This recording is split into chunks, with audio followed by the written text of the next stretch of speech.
1 cup ரவை, 3/4 cup தயிர், தேவையான அளவு உப்பு, கொஞ்சமாக தண்ணி சேர்த்து நல்லா மிக்ஸ் பண்ணிக்கோங்க.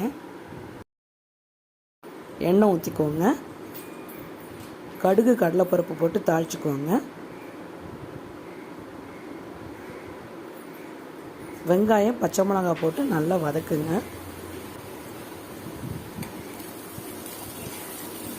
உப்பு,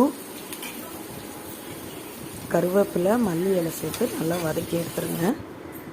மாவை மிக்சியில் மாற்றிக்கோங்க. அரைச்சி தனியாக எடுத்து வச்சுருங்க. வதக்கின வெங்காயம், பச்சை மிளகாய் எல்லாத்தையும் மாவில் சேர்த்து நல்லா மிக்ஸ் பண்ணிக்கோங்க. மாவு அரைக்கும் போது 1 ஸ்பூன் அரிசி மாவு சேர்த்துக்கோங்க. இப்போ கொஞ்சமாக சோடா உப்பு சேர்த்து நல்லா மிக்ஸ் பண்ணிக்கோங்க.